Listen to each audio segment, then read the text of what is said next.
bienvenue pour ce nouveau numéro de l'Actu Bourse, le magazine des sociétés cotées et des tendances de marché. J'ai le plaisir d'accueillir aujourd'hui sur le plateau Charlotte Grosso, responsable commerciale iShares France et Monaco chez BlackRock. Bonjour Charlotte. Bonjour Laurent. Alors, et on va parler ensemble aujourd'hui Charlotte de quelque chose qui est au centre de l'actualité, de notre actualité aussi, de notre quotidien, c'est l'inflation. L'inflation qui fait son grand retour dans l'économie, dans notre vie de tous les jours, notamment avec l'envolée des matières premières, le pétrole, les métaux, les matières premières agricoles, on pense notamment au blé. Est-ce qu'en guise d'intro, on peut faire un petit point général sur ce phénomène récent? Alors oui Laurent, si on fait un petit retour sur ce qui se passe aujourd'hui, on est vraiment dans une situation qui est inédite avec ce conflit armé aux portes de l'Europe. Et ce que l'on voit, c'est que personne aujourd'hui ne peut prédire avec certitude l'issue de ce conflit, ni même, on va dire, l'échéance possible d'une sortie de cette crise. Ce que l'on sait en revanche, c'est que voilà, des sanctions, des mesures ont été prises à l'égard de la Russie, qui ont mis quelques jours à être mises en place, mais qui pourraient perdurer pour des mois, voire des années. Les conséquences économiques de ces mesures, elles se font déjà sentir, notamment, et on l'a vu, sur l'envolée du prix des matières premières, que ce soit matières premières énergétiques, matières premières minières ou encore agricoles, qui ont fortement augmenté depuis le début de l'année. Donc en fait, on a ce retour de l'inflation en Europe, chose qu'on n'avait pas vue depuis des décennies, et particulièrement en Europe qui n'est pas autosuffisante sur le plan de la production de ressources, contrairement à nos voisins américains. Bon, ça c'est pour l'actualité récente. Et en même temps, on a l'impression que l'invasion russe de l'Ukraine est venue agir comme un catalyseur, un accélérateur d'un phénomène qui était déjà à l'œuvre finalement depuis la crise sanitaire. Effectivement, on commençait déjà à parler d'un possible retour de l'inflation fin 2020 et on l'a vu avec la crise Covid, on a eu un certain nombre de disruptions des chaînes d'approvisionnement et on avait commencé déjà à avoir des pénuries dans certains secteurs. Qui dit pénurie, bien sûr, dit pression à la hausse déjà sur certains biens. On pense par exemple au bois et aux semi-conducteurs, ces fameuses petites puces que l'on retrouve dans tous nos appareils électroniques. Ce que la crise ukrainienne a fait, vraiment, c'est de venir renforcer le phénomène, venir amplifier ce choc de l'offre qui avait déjà débuté fin 2020, tout simplement parce qu'il faut trouver des nouveaux fournisseurs avec des prix qui sont revus à la hausse puisqu'il y a moins d'offres pour toujours le même nombre d'acheteurs. Et pour vous donner une illustration de l'importance finalement que la Russie et l'Ukraine pouvaient avoir en termes de poids dans un certain nombre de nos importations, il faut savoir que le gaz naturel russe, c'est quand même 40% des importations en Europe. Et si vous combinez maintenant la Russie et l'Ukraine, eh bien, à eux deux, ils représentent près d'un quart, on va dire, des exportations mondiales de céréales. Donc on comprend un petit peu mieux pourquoi les chocs actuels et la situation géopolitique peuvent peser finalement sur le prix de ces matières premières à la fois énergétiques et agricoles. Ouais. Pour les gens qui nous regardent, Charlotte, qui voient cette inflation, notamment dans leur vie de tous les jours, est-ce qu'on peut tirer le fil un petit peu et expliquer les conséquences plus globales de la hausse des prix sur les différents acteurs économiques et puis aussi sur les investisseurs?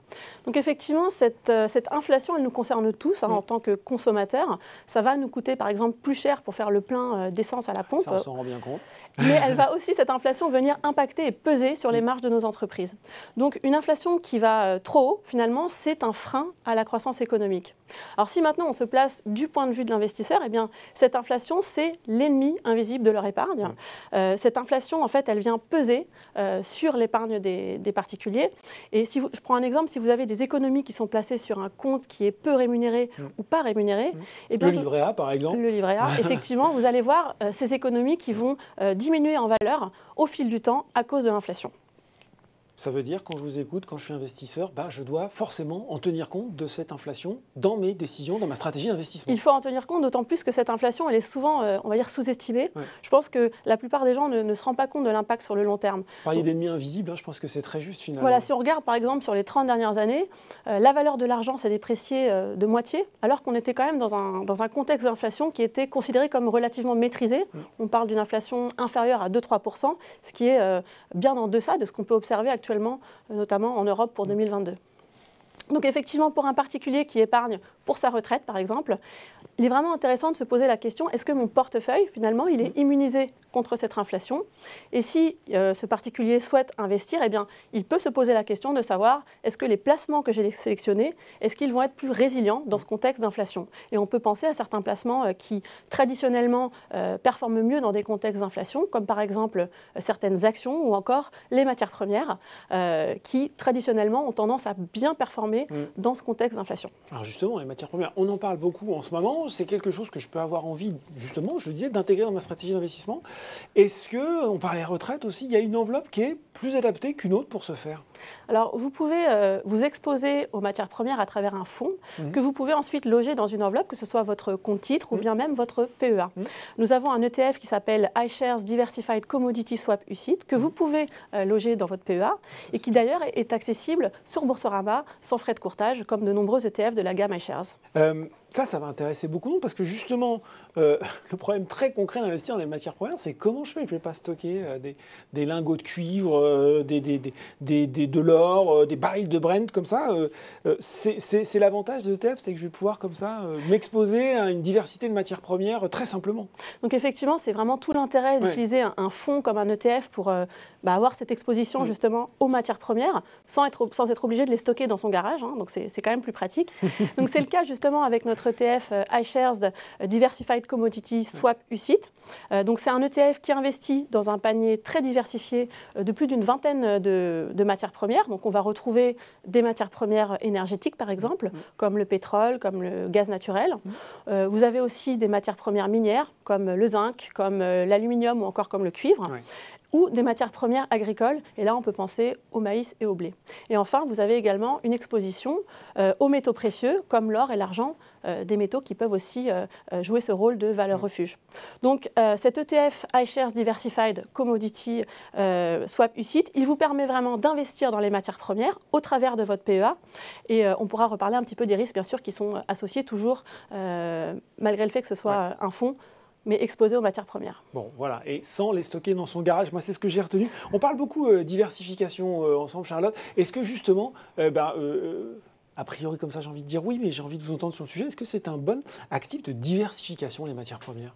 Donc effectivement, là où je pense les matières premières peuvent jouer un rôle qui est intéressant, c'est que historiquement, elles se sont comportées de manière relativement différente des autres classes d'actifs, notamment les actions et les obligations. Donc bien sûr, la performance passée ne va pas être un indicateur fiable des performances futures, mais ce que ça nous montre, c'est quand même ce rôle intéressant de diversification que les matières premières ont pu jouer au sein d'un portefeuille, on va dire, plus traditionnel. Ce qui est intéressant aussi de voir, c'est que, je l'évoquais tout à l'heure, les matières premières, traditionnellement, se sont bien comportés dans des environnements inflationnistes comme celui qu'on peut voir actuellement. Bien sûr, on ne peut pas prédire avec certitude quelle sera la performance des matières premières à court terme. Bien sûr, oui, parce que justement, les matières premières, elles sont liées à l'économie, elles sont liées à l'industrie, elles traversent des cycles. On voit bien que le cycle actuel, il est très haussier. Et là, les gens qui nous regardent se disent, bon, c'est bien beau ce que vous racontez, mais peut-être qu'on a loupé ce mouvement de hausse. Est-ce que ce n'est pas tout simplement trop tard pour investir et pour finalement mettre des matières premières dans mon portefeuille? Alors, vous avez raison, Laurent. Effectivement, les matières premières, elles traversent des cycles. Et comme tout investissement, d'ailleurs, leur prix peut évoluer rapidement à la hausse comme à la baisse. Donc, il faut faire attention. C'est pourquoi, en ce qui nous concerne, on ne va pas réagir à une actualité de court terme. On va plutôt essayer de voir quels sont les facteurs de long terme qui vont impacter, qui vont soutenir le secteur des matières premières. Et ce que nous voyons actuellement, c'est véritablement cette forte demande en provenance des économies post-Covid. Et dans un deuxième temps, on voit ce choc d'offres qui impacte finalement le secteur des matières premières, ce choc d'offres qui est lié à la crise géopolitique en Ukraine. Donc on observe ce décalage finalement entre l'offre et la demande. Et selon nous, c'est un décalage qui pourrait perdurer dans le temps, tout simplement parce que ces producteurs de matières premières, ils ont sous-investi ces dernières années. Ils n'ont pas suffisamment augmenté leur capacité de production pour pouvoir répondre rapidement et rattraper cette offre qui est croissante. Et le dernier point que j'ajouterais, c'est que la demande de matières premières est aussi très soutenue dans le cadre de cette transition énergétique, tout simplement parce que, il faut des matières premières pour construire des infrastructures renouvelables. Oui, donc ça, c'est presque finalement un besoin à très long terme des matières premières, notamment pour changer de modèle, aller vers un modèle plus vert qu'on appelle tous de nos voeux.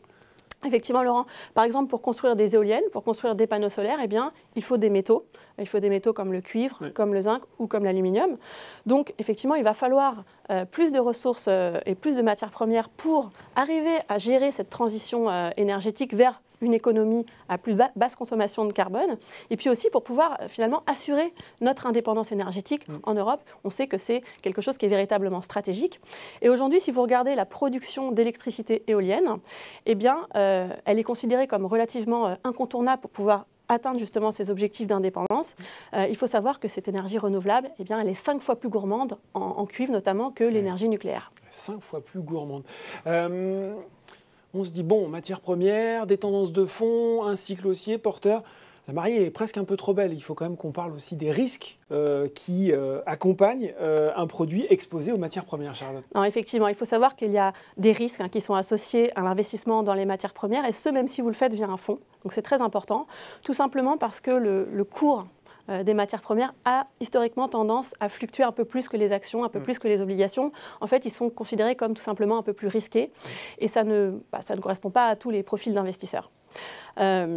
Je rajouterais aussi que quand on parle de matières premières, il ne faut surtout pas que ça constitue la majorité d'un portefeuille. Oui, voilà, ça doit rester... On ne répétera jamais assez. Hein. Exactement. Oui. Alors, cela étant dit, maintenant, je pense que les matières premières peuvent jouer un rôle intéressant en termes de diversification à la marge, dans un portefeuille comme par exemple un PEA.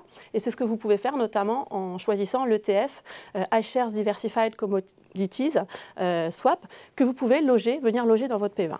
Bon, et voilà, diversification, investir dans les matières premières, pertinent sur le long terme, hein, j'ai bien retenu, utile contre l'inflation, pour la diversification, on vient d'en parler, de son portefeuille, de son PEA, et c'est simple grâce aux ETF. Merci Charlotte pour ces explications. Merci Laurent. L'Actu Bourse, c'est fini pour aujourd'hui, à très bientôt pour un nouveau numéro.